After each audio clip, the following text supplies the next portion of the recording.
Coming up, calling back down.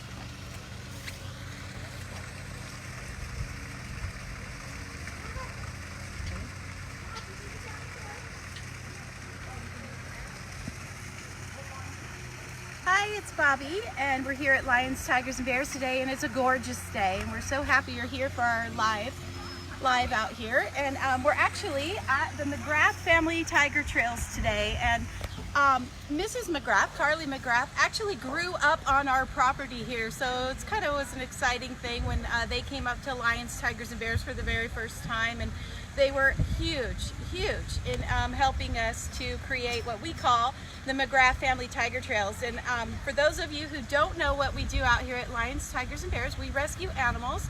We provide a lifetime home. We're an education center.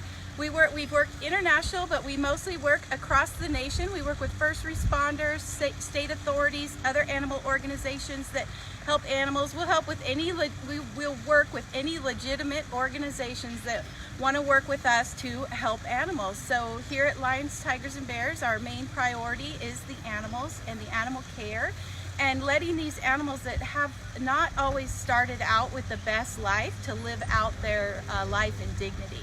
And one of the things we've been able to accomplish here with the McGrath Family Tiger Trails, when we first started, building these habitats is just so expensive and it's so hard. So we've been able to rotate animals, which is really one of the best things for the animals, them not having to be, it's bad enough that they have to be in a cage, but this way they don't always have to be in a cage. We can rotate them from habitat to habitat, and it just keeps things fresh in their mind. And one of the questions that we always get is, how do you rotate the animals, or how do you feed the animals safely? So lots of safety rules here, and we're gonna share a few with you today. All of the habitats have a secondary fence. We call it a second chance. And everything here is protective contact. There's always a piece of chain link or fence, or even the transfer cage bars between ourselves and the animals. And then everything is, of course, locked. So I'm going to grab this food for Maverick, and we're going to go inside one of the fences. So, of course, everything is kept locked.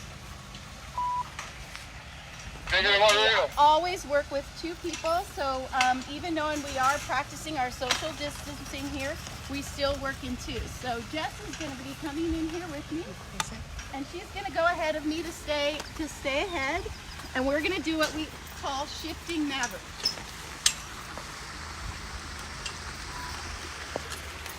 Making a margarita?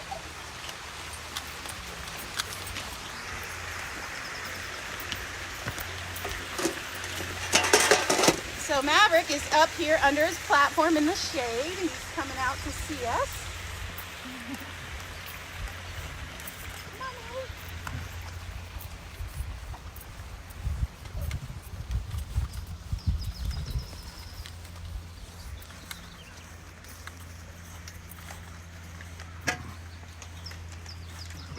So as you see, Maverick's here in the habitat, and there's two gates between where we're going to put him. So we're going to safely put him in here, what we would call the alley.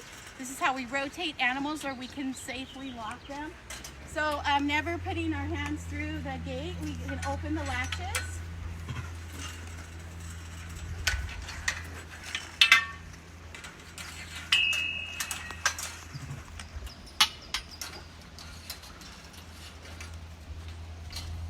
And then we can open the second gate and ask him to go in. And because Maverick is such a rock star, he goes right in, no problem.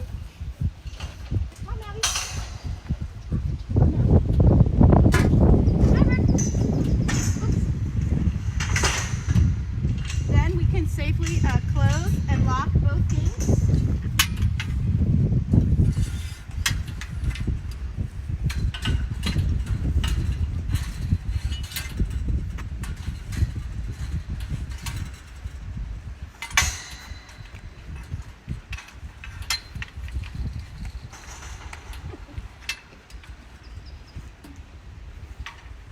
Some days trickier than others.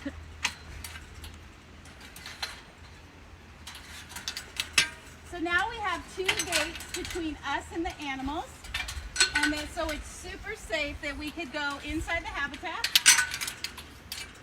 So if it was a normal day, we would probably be, cleaning the pool and scooping and mow the lawn and do some weed whacking. But today we're going to spread some food so we can share Maverick with you.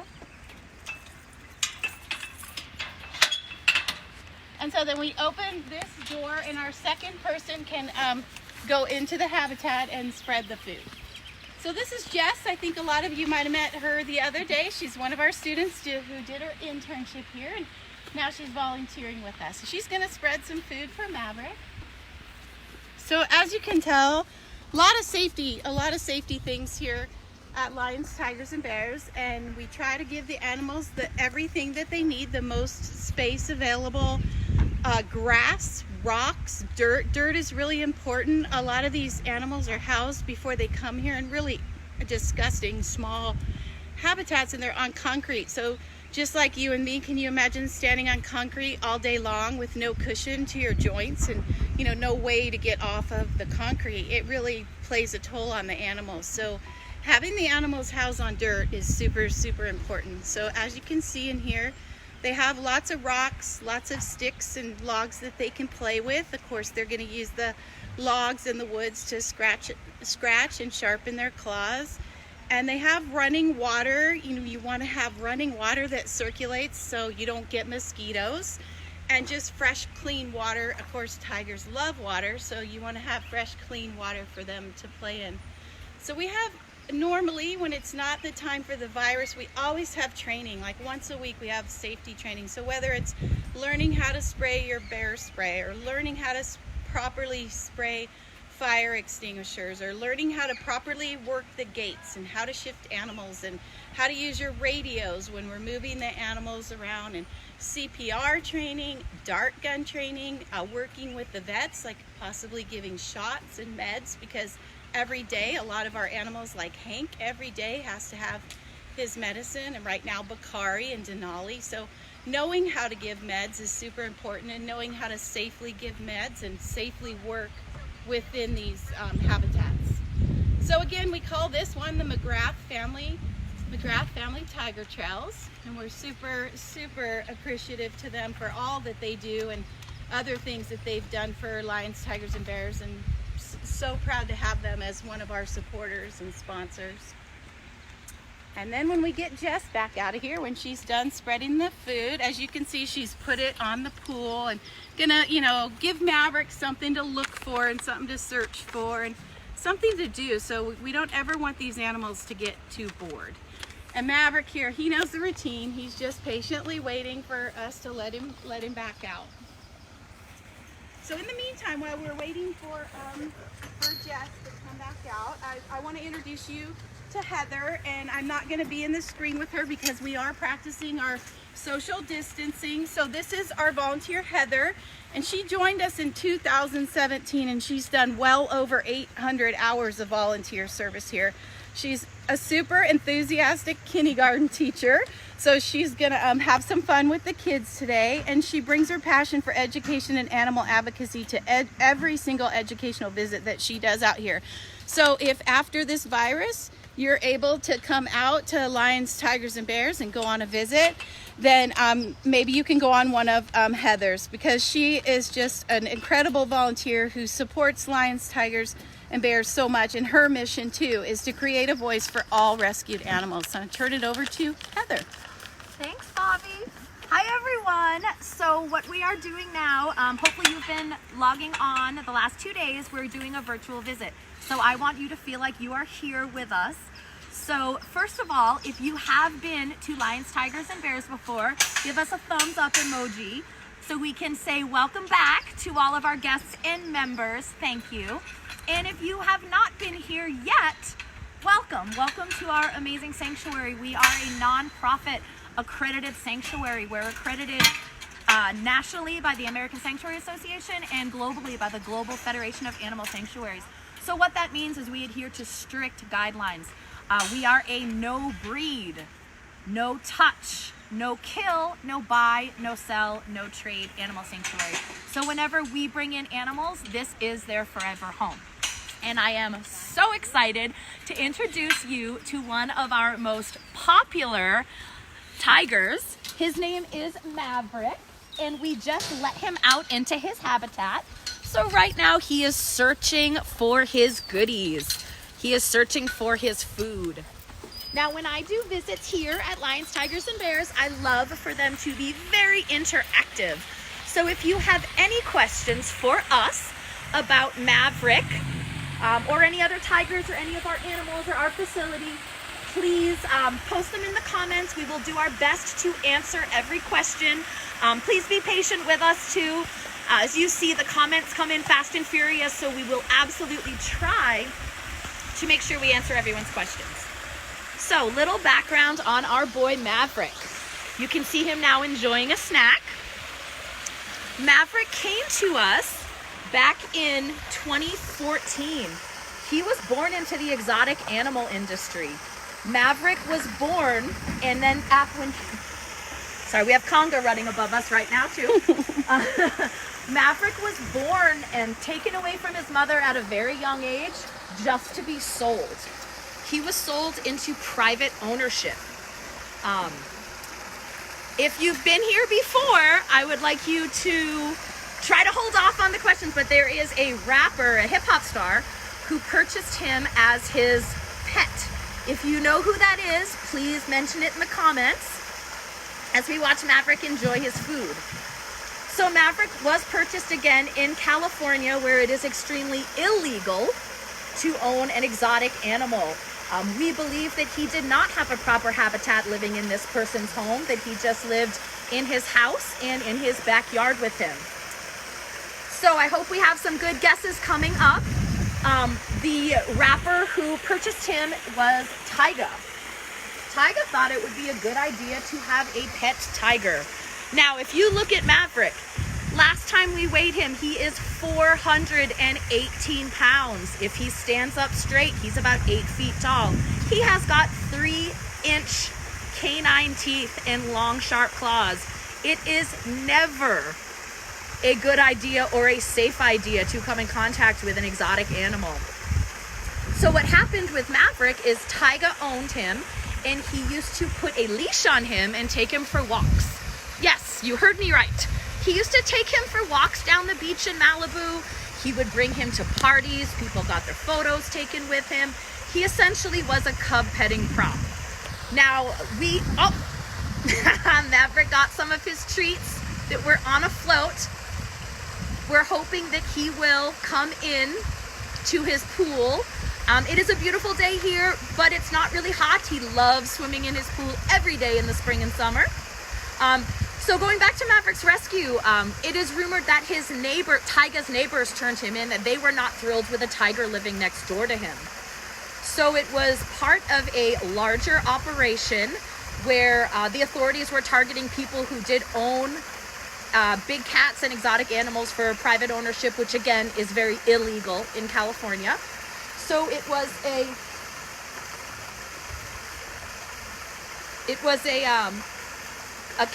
sorry, lost my train of thought. What happened is Bobby got a phone call in the middle of the night to go up to a location in California to pick up Maverick. It's kind of a funny story because when she was first called, she was prepping Easter dinner. It was her husband Mark's birthday, and she got called to rescue an animal. Another thing a lot of you might not know is Bobby herself has gone to pick up every animal that we have here and brought them back to our sanctuary. And she also has put hundreds of thousands of miles on her truck going up and helping rehome animals that in facilities that are shut down to other accredited sanctuaries that she trusts. So Bobby went up, got Maverick. He was confiscated by the California Department of Fish and Wildlife, brought him back home, and because it was her husband's birthday, she said, all right, hon, you can name him. So Mark named him Maverick. So write in the comments how you think he got that name. What movie do you think he was watching? He looks a little distracted by something over there now. So it's really great you guys got to see him eat some of his food. I think some of the keepers are doing some work and he's getting a little distracted in the corner. But lots of information about Maverick I can share with you. So if you've seen, Maverick is a big, beautiful, strong, healthy tiger, but he has no conservation value. So what does that mean? He is what is called a generic tiger or a paper tiger. Now what that means is that he essentially is a tiger mutt. He has different subspecies of tiger in him. There are 5 different subspecies of tiger. We do not know what his genetic makeup is. It is not something that we will spend money on. All we care about is that he's a healthy tiger. But because he is a generic tiger, he's considered to have no conservation value because AZA accredited zoos, they breed purebreds. And because he is not a purebred, the only good home he will ever have is a sanctuary. So Maverick was very lucky to be brought here when he was only 6 months old.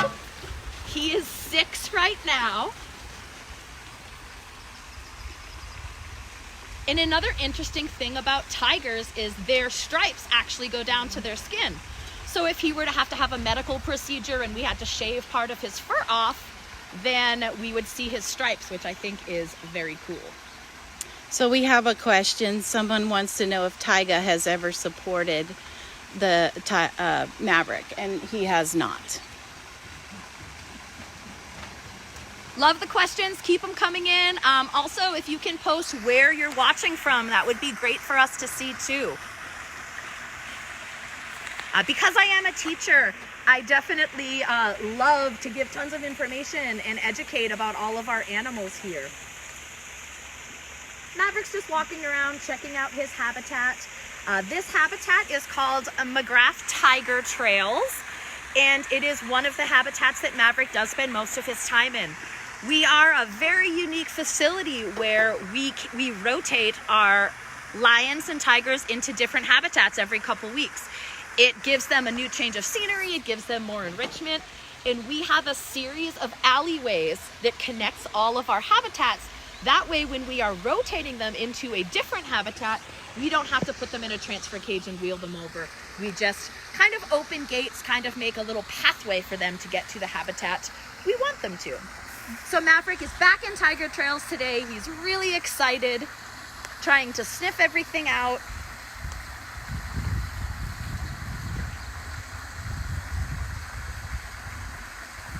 You guys see Maverick enjoying his treats there? Shame on Tyga. We agree.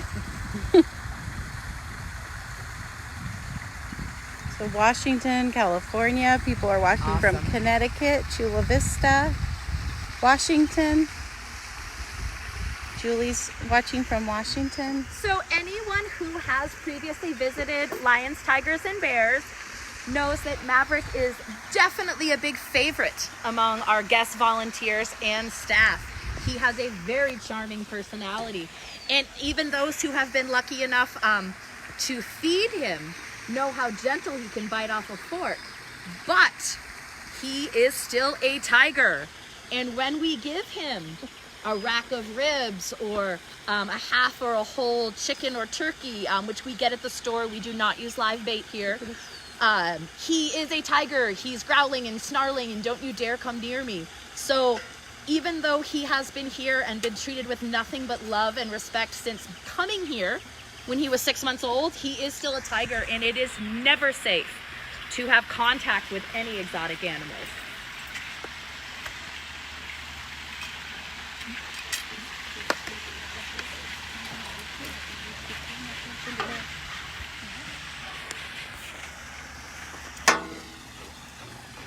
All right, so here's a good look at handsome Mr. Maverick.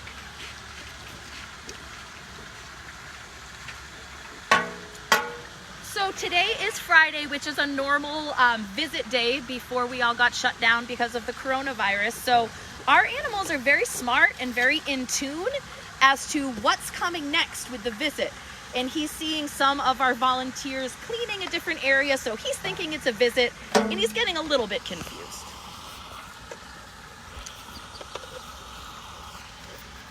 Now, one thing we are able to do,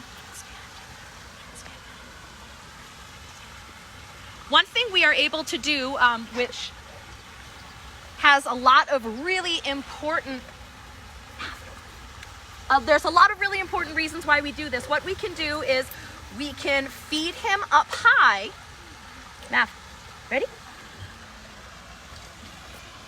Only if he wants to, which doesn't look like he does. Maverick! Come on now. So, again, we are a sanctuary. The animals don't do anything they don't want to do. But if I was to have him stand up against the fence, the reason why we do that is because we, keepers and some of our veterinary staff, if they want to take a look at his paw pads or his underbelly or his neck, that is a great way we can take a physical look at him without having to put him under anesthesia. Just like with your domestic doggies and kitties, you never want to put animals under anesthesia unless it's absolutely necessary. Matt had a very exciting morning. He says must be full or distracted. He's a little distracted because we put him in the new habitat, so lots of new things to check out, but obviously he's not starving. So you can see that Maverick is eating some meat that has some bones in it. Raw bones are really, really good for big cats. They have an excellent source of calcium in them, and they also help with their dental health. It kind of works like a toothbrush and flossing all at once when they bite into those bones. Now I do see that there is some chicken in the water, so we're hoping that he'll jump in and get that. But the way he's standing right now, you can see under his tummy, he has a flap of skin. So that flap of skin is called a primordial pouch. It's actually something that all cats have, some just more prominent than others. In the wild, it serves a lot of very important purposes. The most important is it allows the animal to gorge up to 10% of their body weight. So if Mav were in the wild, he could potentially eat over 40 pounds of meat in one sitting. And that primordial pouch allows his stomach to expand. It also helps their underbody to expand for running and jumping. And lastly, it serves as an extra layer of protection for their vital organs if they were to get into a scuffle with another animal in the wild. Now, a lot of people have asked us, why is Maverick alone? We saw the black bears who live together, and we saw the lions yesterday who live together. So tigers by nature are solitary animals. They live by themselves in the wild, only coming together to mate. There are some instances where they can be introduced to each other in captivity, but they're very rare. If Maverick is 6 years old and if we were to try to introduce a new friend to him, he would consider that a threat and it would not end well. So Maverick is solitary, tigers are solitary, that's how they live. So somebody was asking a question. Tanya was asking if they think it's good for tiger sanctuary or it's harming them. I apologize if that's a bad thing to ask. We don't understand the question. These animals that are here at Lions, Tigers, and Bears, this is their last chance. It's super hard to find space at a good, legitimate sanctuary, and most of them have been so badly abused. You know, myself, I don't agree that tigers even belong in a cage at all, but for these guys, they can't go back out in the wild. We wish they could go back in the wild, but they can't, and this is the next best thing. So I'm not sure if that answers your question, Tanya. Any animal here that could go back in the wild wouldn't be here. We would be trying to get that animal back out in the wild. And you know, that brings up a super good point that our younger generation right now needs to make the decision. Do we want to continue breeding these animals for them to live out their life in cages when they would normally have a 300 or 400 square mile territory? It's not fair to the animal, and that, you know, that's something our younger generation is going to have to decide, because these animals, there is no conservation program that puts them back into the wild. I'm not sure if that answers. And then I know you didn't see Maverick fully get into the water, just kind of lean over to get some bites of food, but Maverick absolutely loves his pools. All of our habitats here have pools for our cats because we do rotate. I'm sure many of you know lions do not particularly like water. They will not go swimming. They will only go in it if there's some really enticing food in there for them. But tigers absolutely love water and love to swim. One of our tigers was swimming this morning. An interesting thing, or not an interesting thing, a very heartbreaking thing about Maverick is when he first got here, when we first got him, when he was 6 months old, he was terrified of water. He was absolutely terrified. So we can just imagine what may have happened to him in his first home, what made him be so scared of water. So these animals, they come to us many times abused, neglected, and it takes a while for us to gain their trust.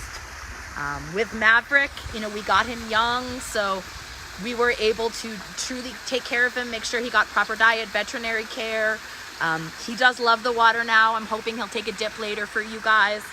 But that is definitely something to think about when these wild exotic animals are being used for people's personal pets.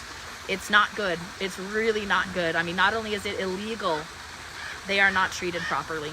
So a couple more questions. Number one, I think we figured out Tanya's question, and she was asking about the Netflix Tiger King and if she thinks that it's going to cause some negative to sanctuaries. And I'm afraid I might have to say yes, but one thing I need to tell you about Tiger King is what you are watching. If you are watching Tiger King, it is the truth. And myself and many other people who work in this industry and who are working to protect these animals have done everything, stand on our head, scream, yell, cause issues to try to get these people exposed for what they do. And the one thing that Tiger King did not do is show you the abuse that these animals go through when they're at these roadside zoos. These breeders like Joe, they have to continuously breed the babies. So they breed the babies. They'll breed the mama like every 105 days that she'll be bred and have babies, and they pull them before their eyes are open, and they're out being tossed around from person to person for nothing more than to make money.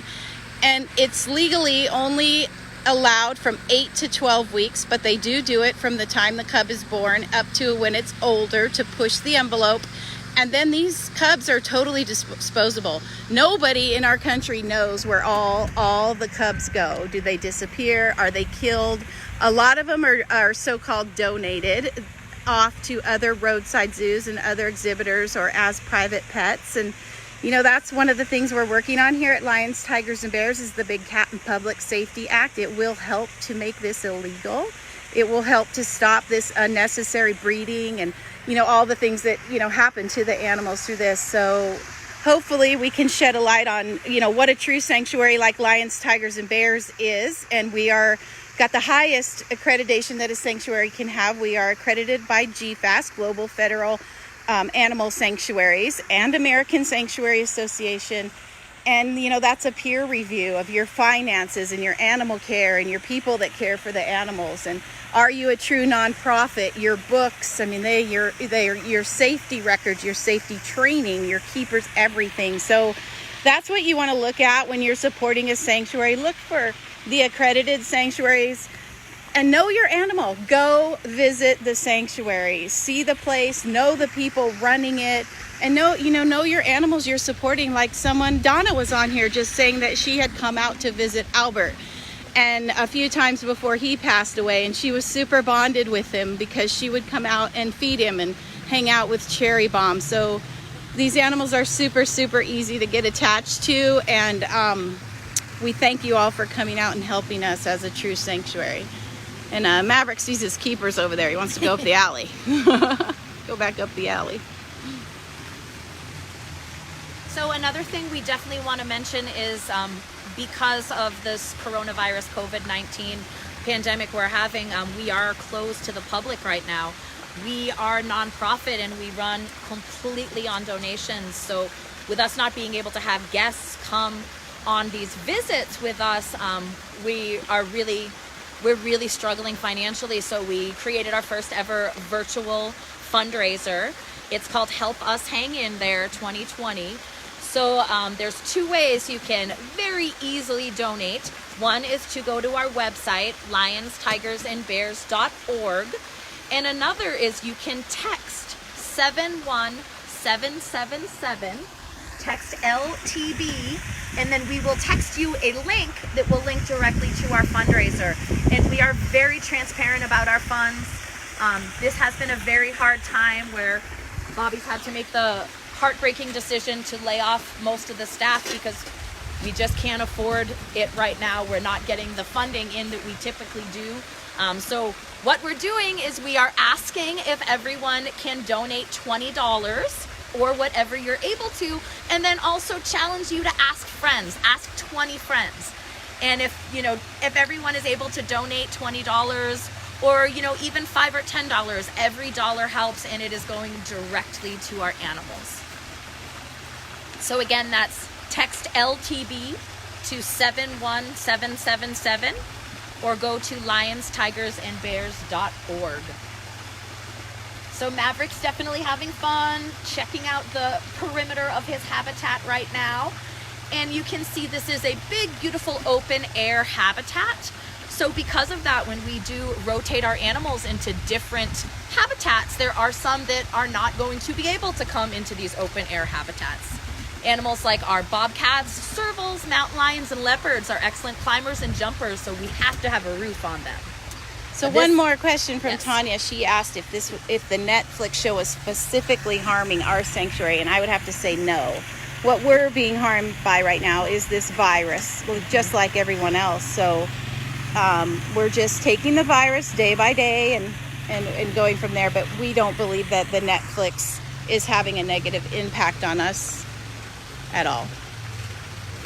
And as you saw with Bobby and Jess shifting Maverick and spreading the food, we take every safety precaution necessary. Just to repeat what Bobby said, we always work in teams. We double, triple check our locks. We make sure that there is no chance we are ever in the same habitat as an animal. There's always fencing in between us and the animals. Thank you, Tanya. Thank you. Let's see. No tigers. All of our cats eat 100. Oh, somebody was asking what they eat. Of course, they're strictly carnivores, so they eat raw meat. And we do supplement the meat. We make sure they got plenty of calcium and taurine. They have a whole mixture that's made special for us through Nature Vet. And we sprinkle and coat that on their food along with some fish oil. And then different things for different cats. But that is the basic diet. And we rotate foods, so it could be, game or beef or chicken or pork, and today Maverick has some cut up pieces of a little bit of everything. And another interesting thing about cats is they are highly sensitive to different scents. So whenever we do have visits, at the end of the visit, he's taking a break now, we have what's called a feed release or an enrichment release, similar to what we did today. We safely lock the animal into either an alleyway or a safety bedroom. Keepers can enter the habitat in either spread food or enrichment. Maverick loves to smell really smelly perfume. He absolutely loves it. So some other scents they like catnip, they like coffee grounds, they like basil. We play around with different scents to heighten their enrichment, and it just keeps them guessing as to what we're going to give them next. So Cassie's asking about GFAS accredited facilities. And she says they do not allow them to breed, sell, touch, trade their animals. That is one of the most important things about if you're going to support a sanctuary. A sanctuary does not buy, does not breed, does not sell, and does not trade animals. So we spay and neuter our animals. Maverick here is neutered. And there's also the Big Cat Sanctuary Alliance, which I have worked with them since we started that. I sit on the steering committee, the events committee, the advocacy committee, and sometimes I help with the education committee. But this is another good organization, as well as Bear Alliance, that we can watch that are doing good things for animals. And Big Cat Sanctuary Alliance, as well as American Sanctuary Association and GFAS, can let you know if the place you're supporting is a legitimate sanctuary. And then someone's asking again about our Hang In There campaign. You can just go right on our website, lionstigersandbears.org, to help us hang in there with a $20 or more donation.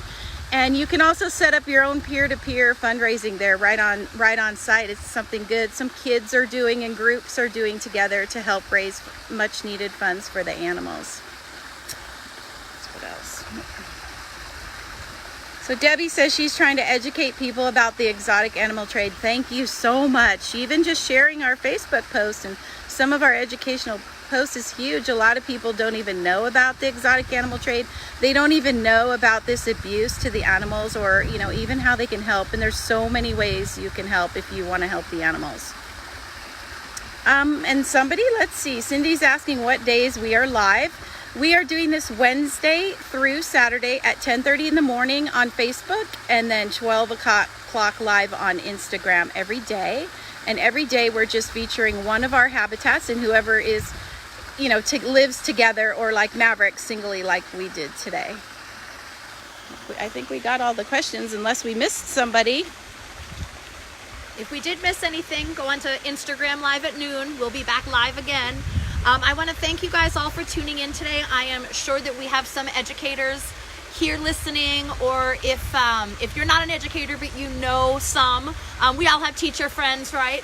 Please share this with your child's teachers. If you're a teacher, share it with your students. We have so many platforms right now, since pretty much we're all going to be going to remote learning. This is a great science lesson to teach your kiddos about the animals and about what a true sanctuary is.